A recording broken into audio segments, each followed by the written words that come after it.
This meeting of the Tyler ISD Board of Trustees is called to order. We do have the presence of a quorum. The meeting has been duly called, notice of the meeting has been posted, and the time and manner required. Thank you all for coming out today. It's a good crowd, and we'll try to keep it quick. First order of business, public participation. Anybody? No? Okay. And then we'll do, got a class size update. As part of the District of Innovation Plan, instead of appealing to the state, to the Commissioner of Education every time you had a class that might have tipped over of the 22-to-1 K through 4 statute, we've actually been allowed to, per the District of Innovation Plan now for the last, 6 or 8 years, to provide the report here locally as opposed to providing it at the state level. Obviously, it's more important locally than it is at the state level. I'm sure that the Commissioner's office didn't spend much time reviewing our overages in 22-to-1 and instead just would put a stamp on it and send it back to us. So it makes more sense to do it here locally. Before we get into this with Dr. Gropel presenting this, remember, we prefer to craft a budget here's locally that is very tightly aligned to the amount of people that we need inside of schools. We do not try to overstaff our school system because that would mean that we would be facing a lot of budget deficits like a lot of our peers are as far as that goes. So keep that in mind as you go through this report. Dr. Gropel, we'll turn it over to you. Yeah, you have the numbers in front of you, so I'm not going to read them to you, but I'll give you a little bit of a comparison. Obviously, we report in October as well as today. Do have a decrease in the number of classes that were in the overage, as well as a decrease in the number of students. When we look at in the fall, we had 43 classes compared to 39 today, with a total of 84 students in the fall, and as opposed to 72 currently. Couple overages kind of shift around the district just based off of literally one student moving in or out at any particular campus that would create that overage. Do provide additional paraprofessional support at those campuses where we do have some overages. On your chart, you'll see some areas where we did not provide additional teacher support where we could potentially do that. But I'll be open to any questions you may have about the numbers. Again, an overall decrease in the number of classes and students that were over the 22 K through 4. Okay, anybody on the board have any questions or comments? Of course I do. All right. This is one of the areas I'm really concerned about. In regards, I see that the principals make the choice whether they operate larger classes rather than moving staff or students to reduce the size. Do they get any input from the administration, or do you have any input on that? Is it solely up to the principal in regards to that? So we work in collaboration with the principal. So I draw your attention to Jack as an example there. Working in collaboration with the principal as we look at numbers as they get a pretty good way into the school year, into September. Class routines and norms are kind of set. So our school supervisors will work in collaboration with the principal and ultimately make the decision that we feel like is going to support what the campus needs. And we feel like the principal has a good pulse on what the campus needs and ultimately what's in the best interest of shifting kids around from new homeroom teachers and that sort of thing, where we have some pretty well established norms by the time you get 4 or 6 weeks into a classroom. Okay, and you said the numbers drop from the class number and the student number drop. Mm-hmm. Why did it drop? Do we know? Just would be students leaving or coming in. I mean, that's all that's dictated on just the student enrollment part of that. And you're talking 17 kids total. Right. So when they make this choice, how is the budget affected one way or the other? Do the principals make that determination based on their local budget, or does the administration help or provide additional fundings in that case? If it were determined that we needed an additional teacher there, that would come from the district level. The principal's not taking that out of their campus budget. We do provide the paraprofessional support where we could have additional support that way, and that comes from the district. It doesn't come out of the campus budget. Okay. Do you have any idea how much the cost is? For a Depending on- paraprofessional? Yeah, depending on what you're providing. Paraprofessionals, I assume, are just aides? Yes, sir. Yes, sir. And, High school graduate qualification?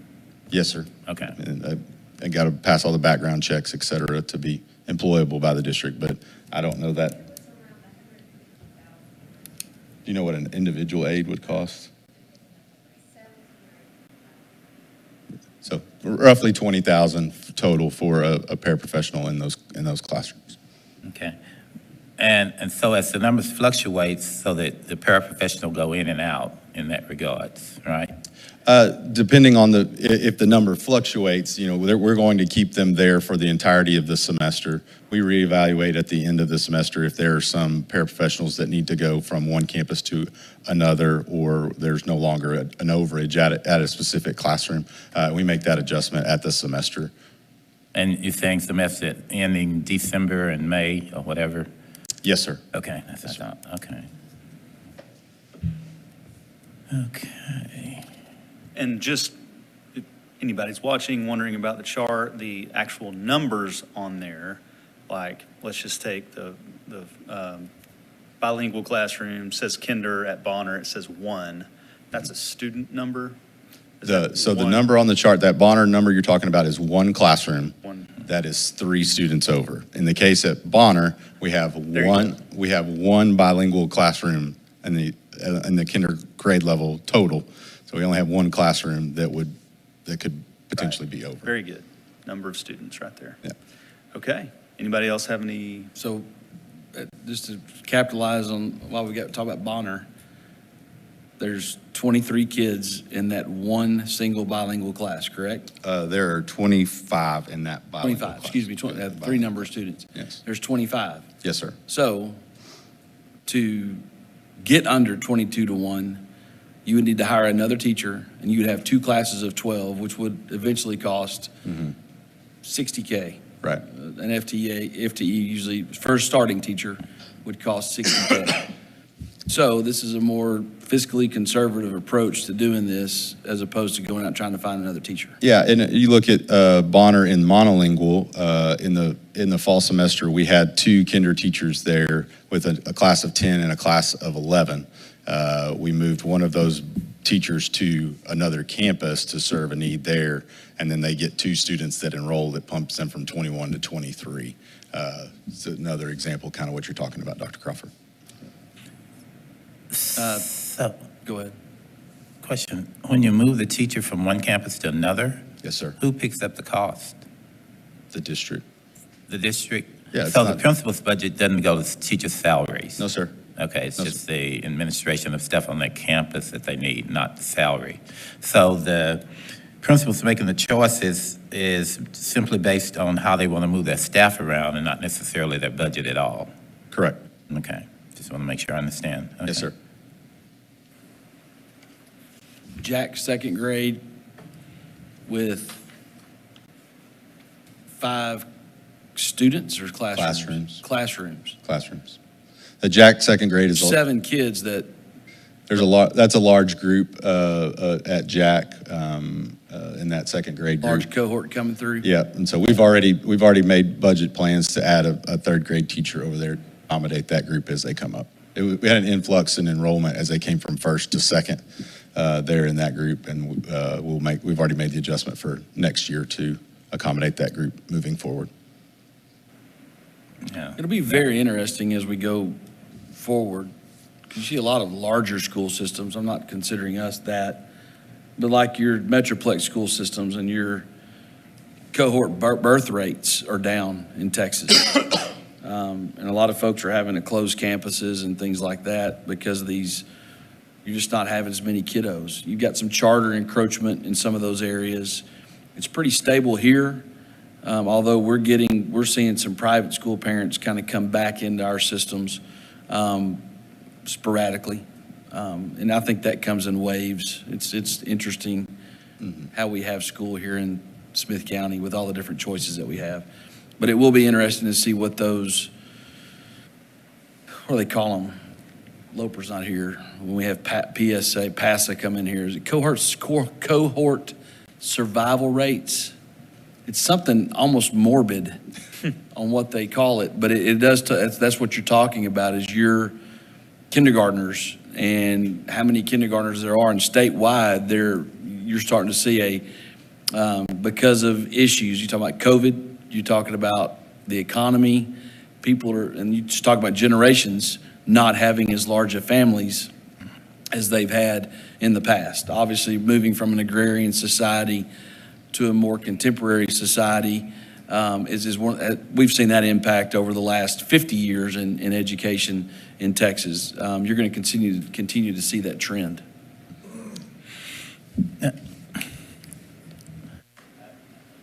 Question in regards to, again, looking at Jack's numbers, second grade. So the second grade that have 5 students, they have aid in, it's not in one particular classroom. This is throughout the second grade, which So they have, what, 3? use Jack second grade, that's 5 classrooms, not 5 classrooms. students. So it's more than 5 students. And we've added 2 paraprofessionals with that second grade group so that they have additional support in every classroom every day. But at Jack, for example, you have second, third, and fourth, you got 10 total classrooms, but 23 kids. You know, Right. it's 2 or 3 kids maybe per class. Right. You know, so. You know, and my current concern is the number of kids, always, the number of kids with the teacher. And knowing that the attention span is extremely short on these kids, and you got 22, in some cases 23, 24, 25 kids that you have to try to maintain their attention with the one teacher, and the attention span is 15, 20 minutes. You know, that's basically what stats saying now. It's very difficult. So supporting those teachers, I think that we have to be very supportive in that aspect, I think. So are we providing any extra support other than the aid being there or anything at all? Are you monitoring it any closer since they have so many students and the classes tend to be a lot more difficult the more students you have? Yes, sir. We are obviously monitoring all of our campuses and how all of our campuses are performing. Yeah, but if there's not, we're going to look grade level by grade level at beginning of year data, which we've done and reported to you guys, and haven't seen a huge discrepancy in the performance. Using Jack as the example, haven't seen a discrepancy in how they perform in comparison to their peers. Knowing that we have additional support and additional resources for that campus to support the overage that they do have, and working with Mr. Shelby there, making sure that they have the training and support from curriculum and instruction, as well as any additional resources that they may need for the additional kids that they have over the 22-to-1. So in other words, you don't provide anything in addition other than their standard? We provide them training and support as they need it, as the campus principal and the campus staff believe they need it. And if you have fidelity to the curricula and your lesson planning, you're not programming in more than the 5 to 10 to 15 minutes of sitting at one time. Oh, that made me think. What's that? That made me think about another question. In regards to the classroom setting, I've seen some of the classrooms that have very creative seating devices, that really, it was very effective in some of the classrooms I saw, where they actually had different types of seating devices, which really helped to maintain the child's attention. With that, they could still move around, but they stay within their restricted area, which was very effective in the classrooms I've observed in helping to keep them from getting up and walking around and all the other stuff to keep their attention in that little box, so to speak, that they're in, which was very effective. Have we done anything across the district looking at doing that? Elementary in particular, high school should be a little bit more controlled, middle school and high school, but elementary in particular, because kids are not used to that, sitting and being restricted. We haven't done anything on a district-wide scale. You're going to see classrooms on every campus that are going to have some kind of a flexible seating arrangement typically more driven by the teacher and/or principal based off of their desire and need for how they set up their classroom. There's a variety of people in this room, and we would all set up our classroom differently. So it's very contingent on the type of classroom environment that the teacher would like to set up. And we've seen several classrooms around the district where principals have purchased using their campus budgets to support flexible seating in classrooms, seeing it all the way from kindergarten classrooms through 12th grade classrooms. It just depends on the teacher and the individual, what they're desiring and what their classroom environment to look like. So that, Education Foundation has provided a lot of funding for teachers whenever they submit for grants to improve some of those classroom seatings, whether it be sitting on top of not medicine balls, but balls, or the one-legged chairs to make you work on your core while you're sitting there, or to maybe give kids another way to fidget. Or there's quite a few different, I think, opportunities for them to be able to go ahead and look for funding.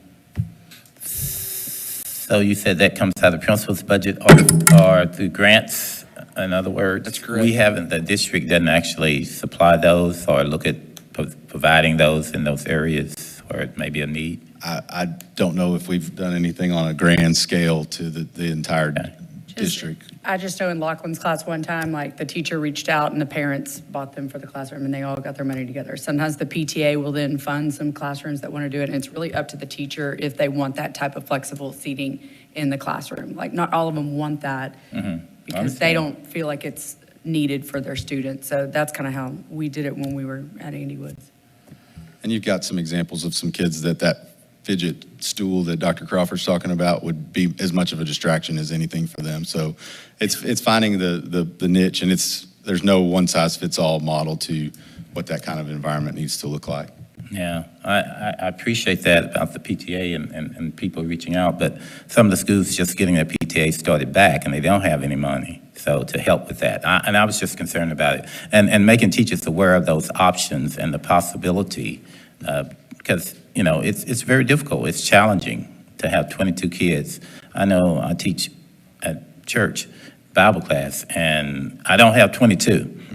And it's difficult trying to maintain their attention in that environment even. So it's a challenge when you have 22 kids and one teacher in the classroom, I guarantee you.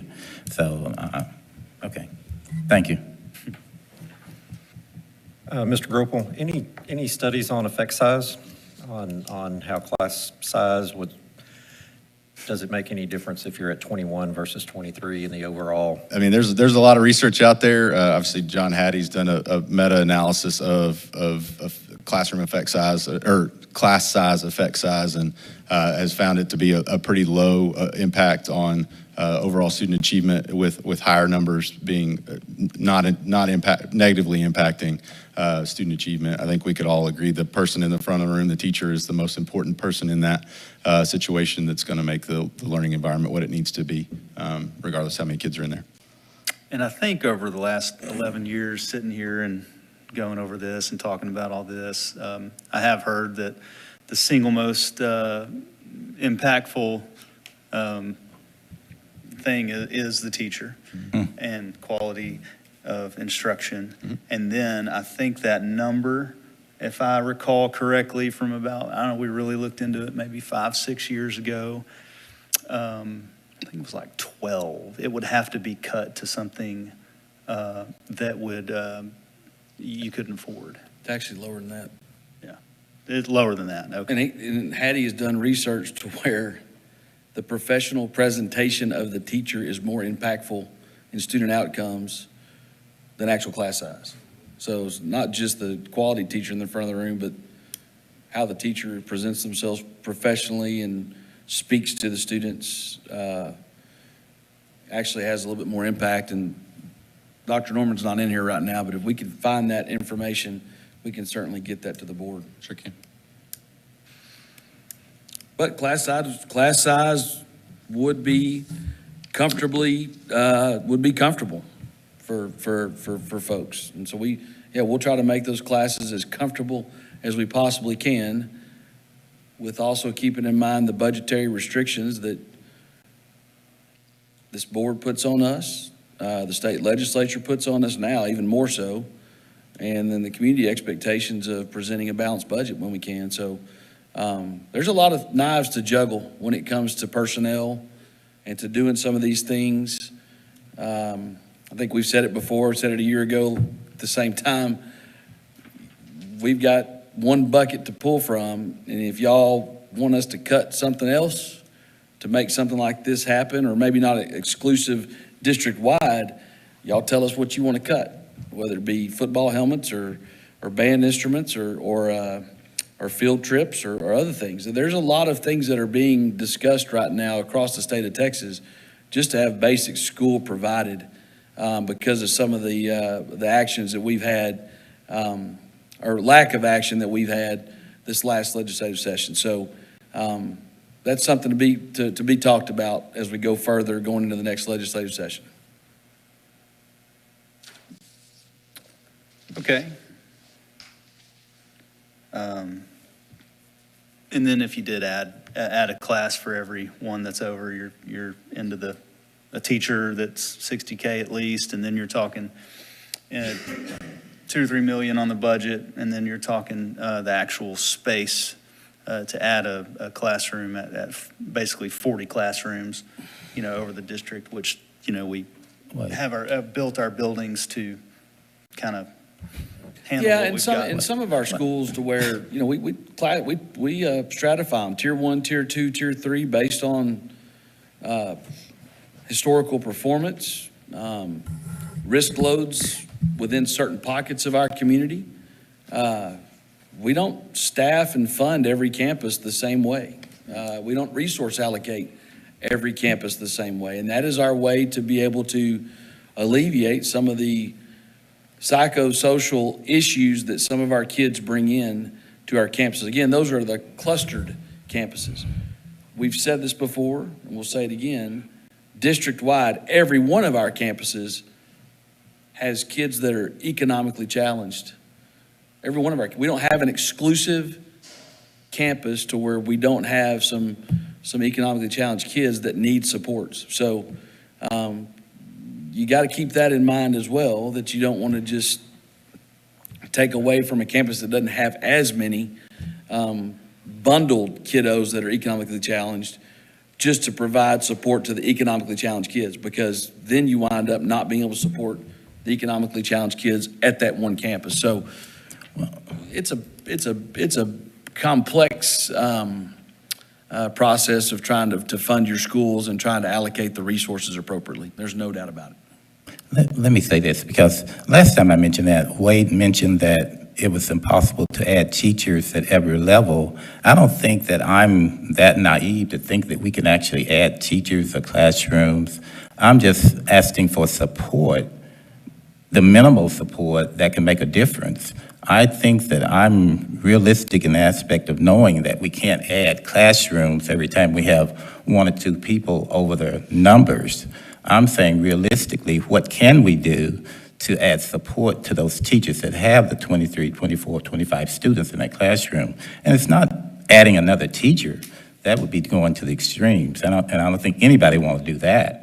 But I do think we want to look at the most effective way of assisting those teachers in that classroom with that number of students. So no, I'm not talking about adding a teacher at each grade level that has 2 or 3 kids over. I'm talking about adding support that will benefit those students. Very well. And that was also for anybody who might be out there listening and seeing it for the first time. Okay, moving on to a District of Innovation teacher certifications. Yeah, more fun conversation. We got Sherry Taylor, our Executive Director of Human Resources, that'll provide per the board monitoring calendar, and again, part of our District of Innovation plan, the agreement that we made with the community and with the board, an update on the District of Innovation certifications that we have. When was the last time that we provided this? November 2023. Okay, so. Or 2020, yeah, 2023, The excuse me. commitment is to do this once a semester. Yes, So, sir. Ms. Taylor? Good morning. So I am happy to report that we've had 11 increase from fall to now. So we're at 231 District of Innovation certifications. about 15 have become certified since the fall. So they were removed. We do have individuals that graduated from college, whether they went student teacher route or just get a degree, they are on DOI, including our student teachers, because they still have to take their tests, and they have a lot of tests that they have to take and pass. So we are doing well with our updates and people getting certified. It's just taking a little while because some of them have 4 tests to pass, but they are working hard, and we make sure that we stay on top of them to know what's your progress. Where are you now? And the principals have all had those conversations with them back in February. So we're at 231. The one thing that I will talk about that you kind of touched on right here, Ms. Taylor, is the different avenues that we're going to have to start using. Because, again, those that write policy and those that fund school systems have not seen it important to spur higher ed to get away from the mills of awarding master's degrees to anyone and everyone that's already in the profession. And instead of focusing back on teacher education and recruitment and finding teachers and making education a lucrative living wage profession, we are going to have to take ownership of that, and we've done so. We're in the initial infancy of becoming our own teacher prep university, as are all the other school systems around Texas. And the way to do that is you got to find partners to get your teachers access. So speak a little bit about that. We've got Teachers of Tomorrow. Is that what it's called? We have Teachers for Tomorrow, and we're also working with Region 7. And Region 7, I'll start with their first, if you don't mind. That's a Grow Your Own program. So we also focus on first, do we have any paraprofessionals that are wanting to become teachers? Because we want to grow our paras. We have some amazing paras out there that just need that little push from a principal saying, I know you're going to be a great teacher, and here's how you can do it. And so they're partnering with Grand Canyon University, where it's an all completely online program for them to get their degree and then apply for the Region 7 Alt-Cert program to where they can get their teaching certification.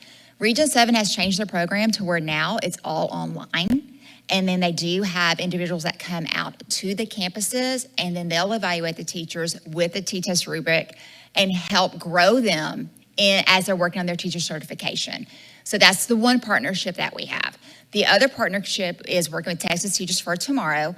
They have also revamped their program to where it is, most of it's online. They have talked about front loading the classes, because every Alt-Cert program, the individuals have modules they have to complete, and possibly front loading that in the summer for any individuals that we hire that we know are going to be in this program, and maybe hosting Saturday school to where they can come in and do their classes with their cohort, and then they have a Texas Teacher for Tomorrow individual there to help them work through those modules. So it's something we're looking into to help them work through the program, because the modules do take some time. And when the school year starts and they're working 40 plus hours a week, getting those modules, they become a little bit difficult, and they have to complete those before they can take their certification test. So we have avenues that we're looking at and working with as well. Grand Canyon's a private school based out of Arizona. Correct. So private schools are naturally expensive, They're naturally expensive. but how does a para, if they're going to participate in that, what does that look like on cost? So Grand Canyon University they've actually now included another grant that pays 32% of that tuition if they qualify in this cohort, on top of a 15% tuition for the cohort. So really, the individual could walk away with zero cost with the grants that those are, as well as federal aid. They could very easily walk away with zero or anything less than $10,000 for a bachelor's degree, Yeah, which Grand is Canyon, incredible. If you don't know much about it, it's based in Phoenix, and it's a private school. I can't believe, is it a religious school? It is a religious school, I believe, or maybe not. It started out as a teacher school. Teacher college, university. yeah. So they've got a benefactor. I can't remember the guy's name, but they're very passionate about public education, teacher certification, et cetera. That's why you've seen that partnership done with the service center, with all of our service centers, I believe, are trying to figure out ways, because we don't have much in state. We really wish someone would take this on their passion as opposed to funding political campaigns. Wouldn't that be a neat way to utilize those dollars for making sure that the next generation of kids is taught by a certified teacher? So in saying that, we wanted to kind of give you a little bit of a snapshot about what's going on there, since we're having to take on this teacher certification thing ourselves. I am familiar with one situation where we had a para that was a teacher in training, and that semester, we actually hired her for one of our vacancies. So there's not a whole lot of those stories that are out there, but it is a neat story whenever you can see one of our own paras who was in teacher programming at UT Tyler, I believe, actually finish at semester with their certification, and then they were automatically hired in there as well. Anything else you want to add to those initiatives? Sure. Well, we're actually also bringing back Project Best, and we're working with high school students. So any high school students that are looking at becoming teachers, we've met with CTC students. Tomorrow we're meeting with early college high school students to help them on a fast track to get them their degree. And so it's an exciting time to grow your own. Yep, received an email a week ago from a young lady that's graduating from early college high school that's going to go to UT Tyler and wants to become a teacher.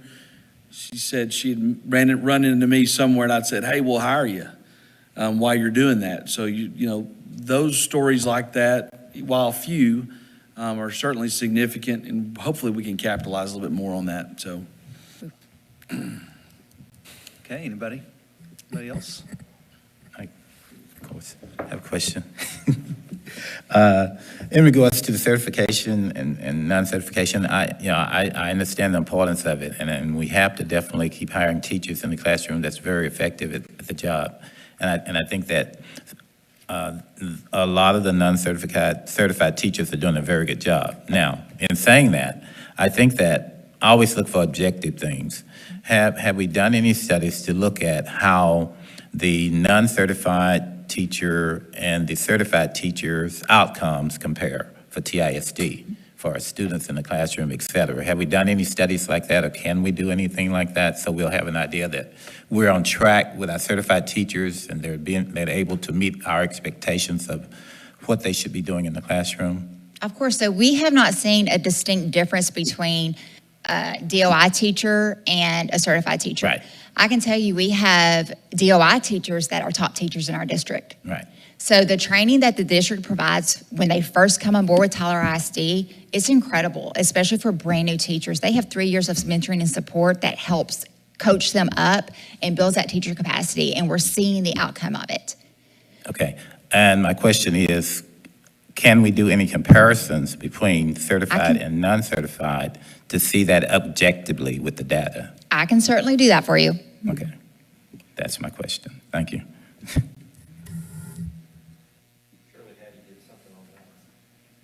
What's that? I'm sure it's in there somewhere. He's studied Everything. hundreds of characteristics. We have Yeah. enough data here that we should be able to do that. So Yeah. every, this time of year, every principal is meeting with HR year. They will have that knowledge of the performance levels of these teachers, before, we'll run the study. But at the same time, the principals know their teachers the best. School improvement officers next, deputies next, and obviously the superintendent. The further you're removed from the campus, the more you know. So the principals are given opportunities, whether they be a probationary teacher, 3 years of probation. Yes, sir. Usually, sometimes it's 2. Usually it's 2, sometimes it's 3, excuse me. To provide us the opportunity to release that teacher because of lack of performance in the best interest of the district. So again, the complexities of what we're talking about here sometimes can't just be done in ones and zeros, because you're going to wind up getting in the same jam. Let's say that someone's average performing and you're unsure, you put them on another year of probation as opposed to risking that teacher that you've spent a lot of time investing in to get them where they need to be, to find someone brand new. unless you know you've got a certified teacher in your back pocket ready to come that can get it done. We're a little bit of an anomaly here in East Texas. We don't have the pool to pull from like you do in a metropolitan area. So there's a lot of those intricacies that we gauge when we go through these staffing meetings, that outcomes are certainly a large part of that conversation. And the principals know about it, and our school improvement officers know whether or not they're on track with your iReady data or your benchmark data or previous year's STAR data, and you haven't made any improvements or not. So there's that component of it as well. Okay. Any other comments or questions? Thank you. We appreciate your information there. And then now we have a T-test walkthrough evaluation update. We're going to let Ms. Taylor stay right where she's All right. at. Very good. Yes, so it is that time of year to review our spring T-test evaluation update. And just a reminder, T-test is a collaboration between students and teachers and principals to help student achievement grow as well as build teacher capacity. And we do have components of T-test. We have your goal setting component, your evaluation cycle, and then your summative component. Now, I am so sorry.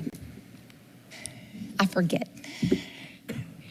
So let's talk about our numbers. So last year, we increased our walkthrough numbers from previous years. Well, this year we've increased from last year as well.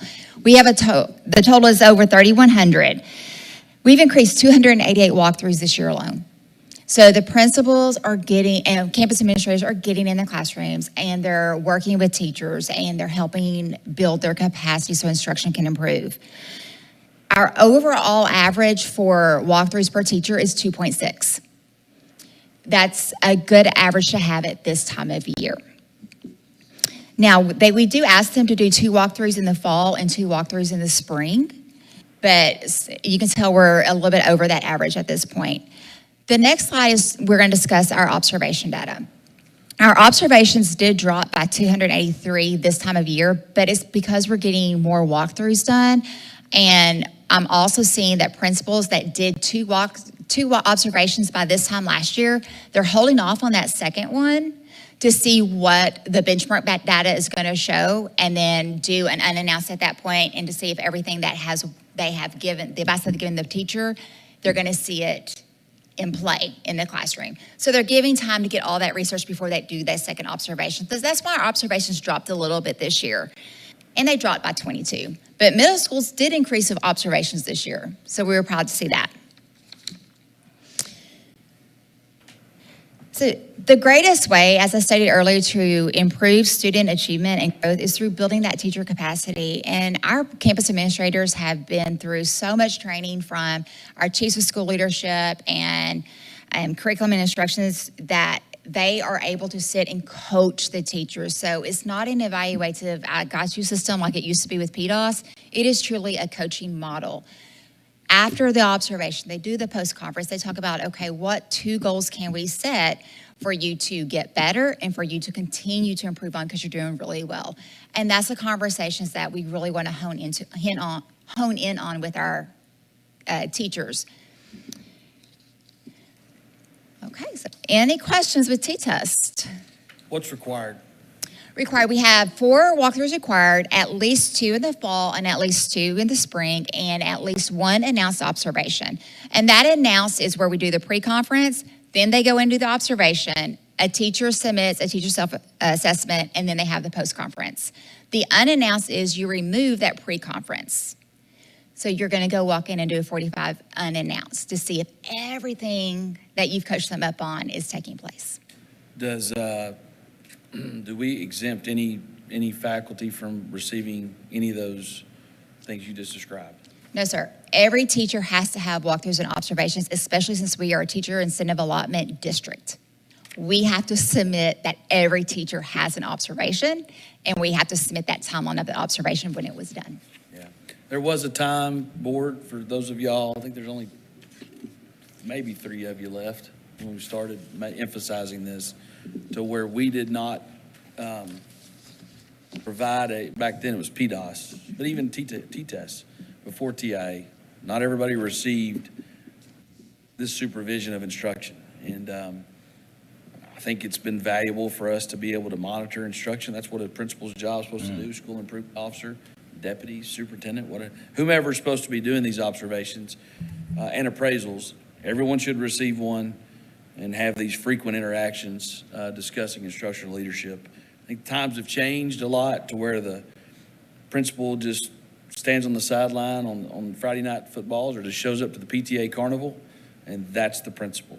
Some of our better principals who have great student life on their campuses are really good inside of their instructional leadership.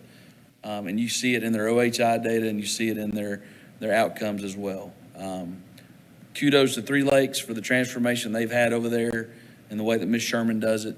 I know y'all get tired of hearing about that, but at the same time, that has been a joy to watch kind of the last 2 years in regard to things like this, along with her making sure student life's important. It can all be done. It can all be done. So Any questions? Question regarding the observation. The principals do the observation on campus on all their teachers, or does the administrator assist with that? Campus administration, so your principal and assistant principals will do observations, so they assign who's going to do whom. you can request a second appraisal. Anyone can request a second appraisal. Who does that? The teacher can request it. The principals can just decide to do a second appraisal to help the teacher out. A second appraisal can be done by either administrator, and a teacher can request it if they would like to. Can they request which administrator they want? With the second appraisal, no, sir. The administration decides who's going to do the second observation. And if they do not want a campus administrator, then it goes to a district administrator.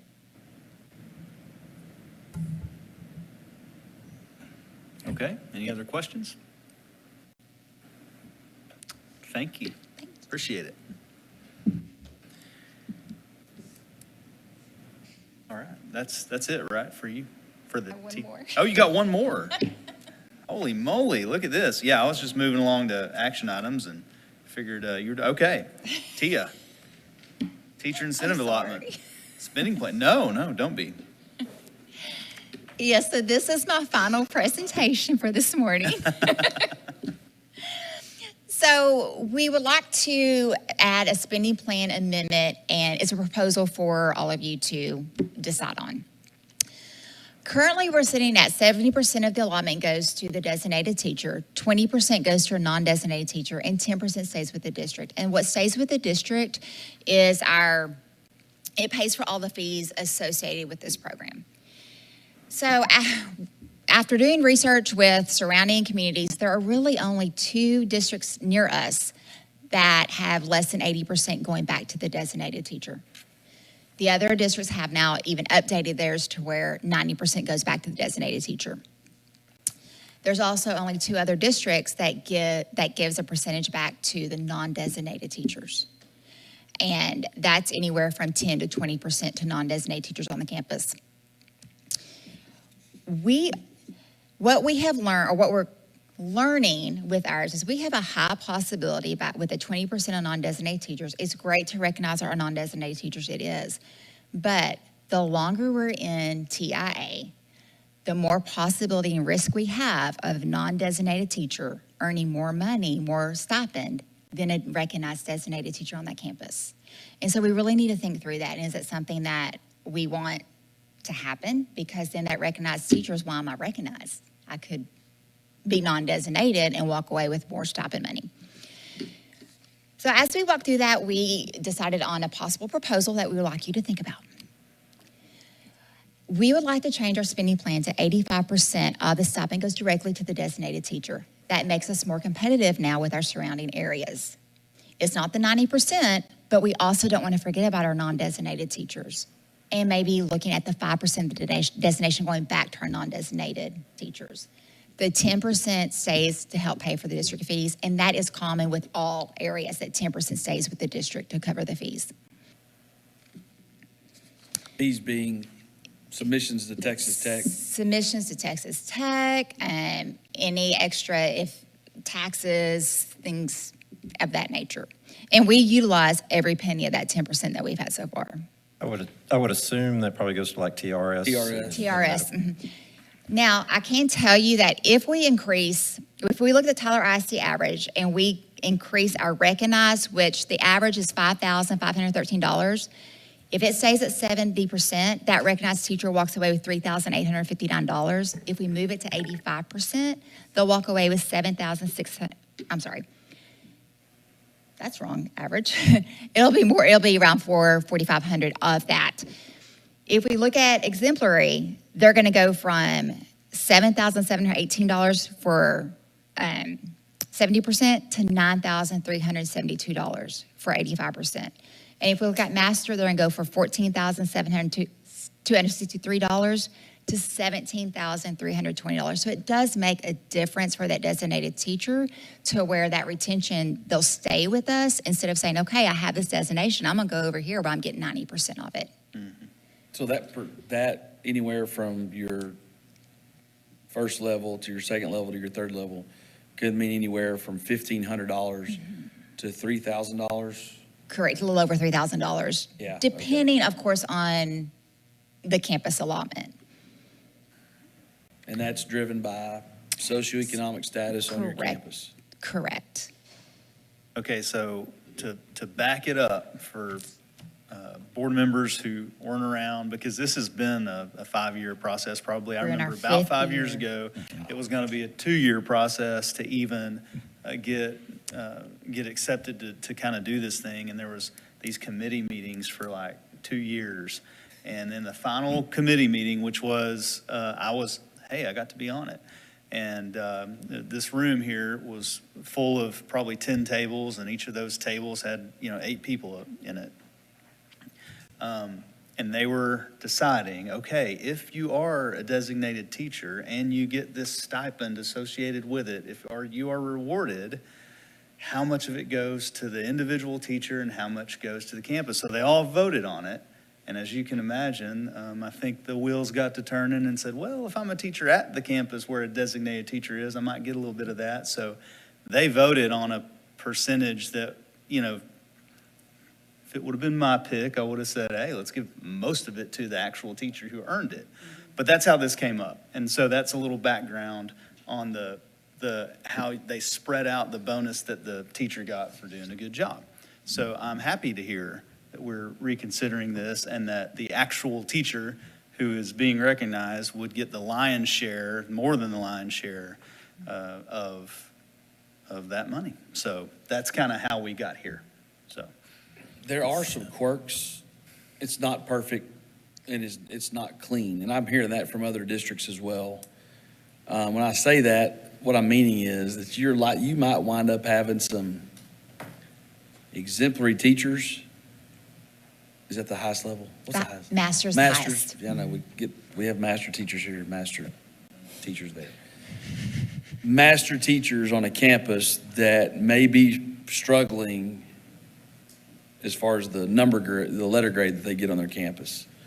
You may have master teachers that are at the pre-K through 2 level that do not take the high stakes test. They do the M class, they do the iReady. The what? iReady. The iReady, but they don't have that high stakes portion of it that may be listed as a master's teacher at a campus that has, and they've been there for a while, that has continually struggled here. You may wind up having some teachers that are not in a non-qualifying role on a campus. Let's think about a PE teacher, right?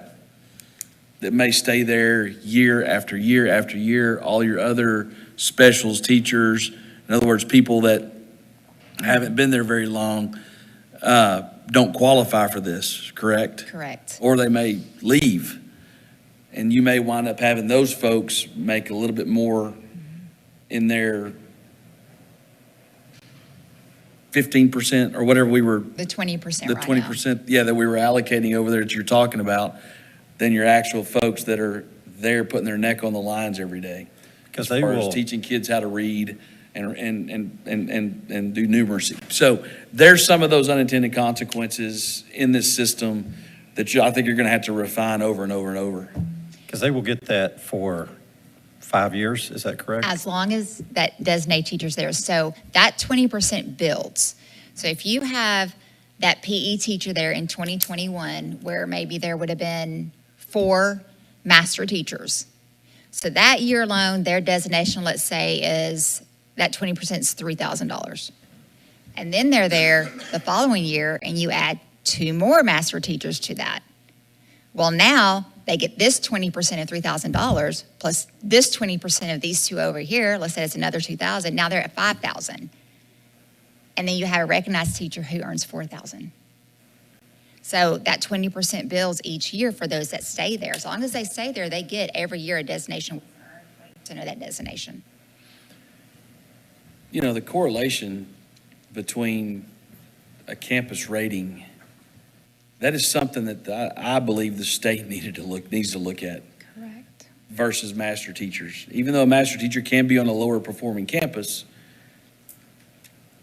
long-term, is that master teacher making the contribution to the overall performance of that campus? It's a strange question that we're kind of asking ourselves as we go through this. Same thing with some of these other teachers.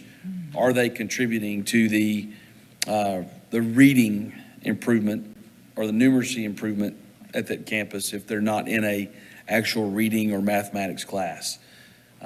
It's interesting. As we start looking at the high schools, I sent an email out today.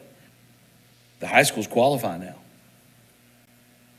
but they only have one piece of data to qualify them. Is that correct, y'all? The end of course? That's it. Star. So that ought to tell you what the state's philosophy is on all of this, and that's just the only thing that matters to them is the high stakes of it. We think that the ongoing and continuous improvement, your I-readies like you have in your K-8s, is important, and we're investigating on how we can do that in high school, because how is your instruction adjusted at the high school if you don't know? We always ask the question, how do you know? Were you just going to find out in April or May of whether or not that happens? Plus, some of these interim assessments allow our teachers to not have to rely heavily on the end of course or the STAR test.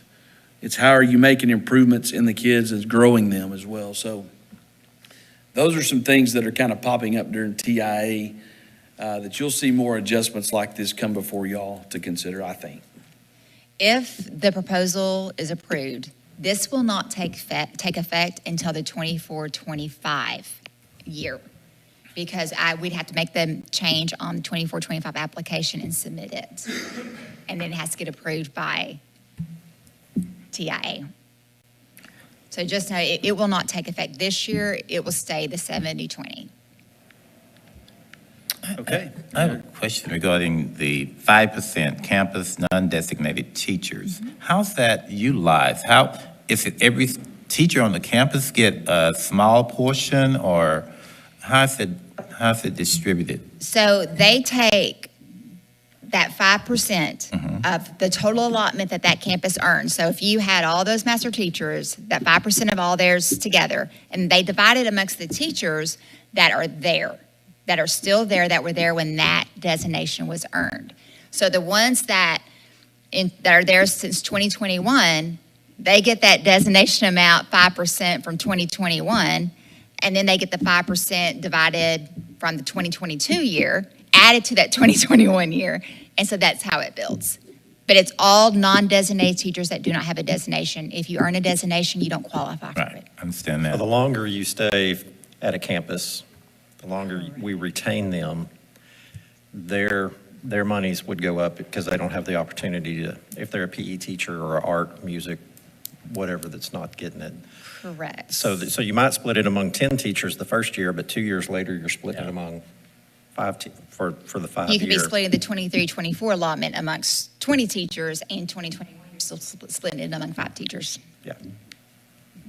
The other benefit that this could provide us, if we move the percentage up, to the designated teachers. If you look at some of the other districts that maybe some teachers could go to. Now, let's remember, with 25 campuses versus in Tyler versus 4 campuses in Brownsboro, traditionally those teachers stay there forever. Those spots don't open up that often. So it's not like you have droves of people going to a smaller school system in East Texas. If you're in the Metroplex, you got a 35,000 student district next to a 35,000 student district, you get a lot of cross-contamination, a lot. So whenever we have teachers leave, it's not that there is a bunch going to a surrounding district. It may be 1 or 2. However, those surrounding districts, if they're TIA, are at the 90%. Correct. Is that correct? Correct, yes, sir. So on your sheet right there, tell me Lindell. Lindell currently is the 70% designated teacher, 20% non-designated. Okay. White House, White House is 90-10. Chapel Hill, Chapel Hill is 90-10. Bullard. Bullard is 90-10. What about Brownsboro? Brownsboro is 90-10. I know Longview's on there, but we always sit up here and we talk about, oh, we got teachers leaving and go to Longview. Well, guess what? They get to, if they live in Tyler, they get to drive down a 40-minute drive. Just made that drive this week, and they eat up that raise or more money they make in gas money. So go ahead and tell me about Longview. Longview's 90-10. So that's kind of we don't know if that's going to be meaningful or not, but it makes a little bit of sense in strategy that if we can get up close to that 90-10 or 95-5, is 90 and then 90. 5 and 5, right? No, sir, 90, no non-designated No, teachers get nothing. non-designated, non-designated. Yeah, So it's 90 the teacher and 10% district. That They don't- that might mean that maybe I don't need to go to that district. Now, depending on what campus you go to, if you get a master's designation in Tyler ISD, let's say you're doing that at Griffin, and you want to go to Kissam Elementary, next door at Chapel Hill, which I don't know if that's a good example because Griffin may have more higher SES over there. They might. So Right. So you can get your master's designation and go find a campus that is funded differently. correct, For 5 years, you've got that designation. correct. Yes, sir. Because the designation follows the teacher. Correct. And If they they're get the going to- designation, the campus that they go to. So if they go to a campus that's a higher master and they're a master teacher, they're gonna get 90% of that higher one. Ours will not go over there. Yeah. But So the if- campus allotment is different, and our base is different, because I was kind of looking at, I mean, you could go to, and it takes them to, if they leave, they have to be there 2 years, because, tell me if I'm wrong, the first year, they're still getting the money from Tyler, and you have to stay that second year. So if they're wanting to leave, Yeah, for the campus, it's leapfrogging gonna- stuff. But this will, if the board takes action on this will shrink that incentive to hop over. That's what we're thinking. Yeah, right. That you're going to eat that up in what, gas money driving from here to down 155 to White House or whatever. So that's another thing that we're going to keep an eye on. do we, sorry. No, that's okay. Raising it, do you think it gives us any better opportunity to recruit master teachers from, or to have a chance to get master teachers to jump from Bullard or White House back to here with because our allotments are higher for the most part? I believe it will, because you're correct. White House's, the allotments are a lot lower. Like their average for a master is 15,573, where our average is 20,377. So yes, come over here, and if you go to, depends on the school, of course, Austin Elementary, you're going to get more money in your pocket with 85% than if you stay at White House at Kane Elementary. With all due respect, I'm not so sure how much that matters. That is part of it. We've done incentivizations to campuses that have certainly different needs than maybe what White House campuses have, neighboring district campuses have. And that hasn't attracted folks. It hadn't even attracted folks inside of our own school system to go to that. We had TIA just for a cluster of campuses. It wasn't meaningful for them. I do think what this board has done with Tasha's creativity, the CFO's creativity this last year in salary last year, which we'll have more conversations about that during our budget stuff and how Esther kind of played into that. And Uncle Esther's going away. Though, I think those things that combined with what Mr. Leverett said, makes it more attainable and attractive to maybe provide some cherry picking toward Tyler from other school districts. So I don't think this is the thing. I think it's a thing. Part. How many times a year do they get the allotment? One time a year, or Yes, sir. They'll get it one time a year. at the and end of the year, or? Usually it's in August. Okay. We're beholden to the state, I think, on that, aren't we? We have until August, we have to spend all the money by August 31st. So typically we try to do it in that August 15th pay area. So it's direct deposit, they have it instantly. And if a teacher attains a designation and they're retiring, do they get a late payment or anything like that? So if they finish the year out, because what we do is we send a winter submission, and that's letting them know, okay, all the teachers still here, and we're actually sending that tomorrow. And so if they're here through tomorrow, and then they work through the whole year, and then they retire, then yes, we give them they earn that final one. And that's why if they were to go to neighboring district, yes, they would get that final one, and from that point on, it'd be the other district. But we don't keep the money. They earned it. We give it to them.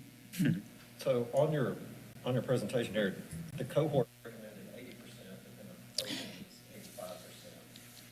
a 85%. Well, we had discussed 80 and then we went to 85%. So at that time, when I did the presentation, we've had a lot of changes with the cohorts, and they've increased theirs to 90%. Majority were 80%. So there's been some increase because I've called around to them. It's okay, tell me what you have now. Because they're in the same boat. They were looking at refunding some things as well. Any other questions on our TIA? Okay, I'll go ahead and entertain a motion then on this particular item. I move to accept the approval of the teacher incentive allotments. Thank you, Mr. Leverett. Do I have a second? Second. All in favor say aye. Aye. All opposed? Ayes have it, the motion carries. Thank you. Thank you. All right, so two more little action items here. We have to consider the approval of certification of unopposed candidates for single-member districts 5 and 7. Congratulations, gentlemen. Once again, glad to have you. I'll go ahead and entertain a motion there. I move we approve the certification of unopposed candidates for single-member District 5 and single-member District 7. Very good. Do I have a second? Second. All in favor say aye. Aye. All opposed? Ayes have it, the motion carries. And then, along the same lines, consider approval of an order declaring the cancellation of those trustee elections for unopposed candidates. So in, moved. 5 and 7. Do I have a second? Second. All in favor say aye. Aye. Aye. All opposed? There is no one more happier about that motion and action y'all just took right there than the young lady sitting to my right. Your board secretary and official Tyler ISD elections administrator. Well, I And think it makes me happy too, because I don't have to hear about it. I think it speaks to the job both of y'all have done and are doing, especially in this political climate where oftentimes, as we've seen, the school boards are scrutinized as we should be. But I'm sure it feels good to hear that, get that nod from the community. Andy, this is year 102 for you, and I think it's year 9 for you. So appreciate both of y'all. Okay, now we're going to go into what's that? I was elected first last. You were, yeah. Yeah. Back in 98, 99, yeah. It's a good year. So, okay, we're going to go into executive session, and we might have some action to follow, it looks like. Thank you.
session with a little action to take care of. I will go ahead and entertain a motion on the discussion proposing the termination of the Chapter 21 probationary employment contract of Mia Johnson. Do I have a motion on that item? Mr. President, I move that the board propose the termination of the Chapter 21 employment contract of Mia Johnson for abandonment of her contract and job duties. Thank you. Do you have, all in favor, say aye. Aye. Aye. All opposed? Ayes have it, motion carries. We have a motion to adjourn. Do I have a second? Second. All in favor, say aye. Aye. Ayes have it, motion carries. This meeting is adjourned.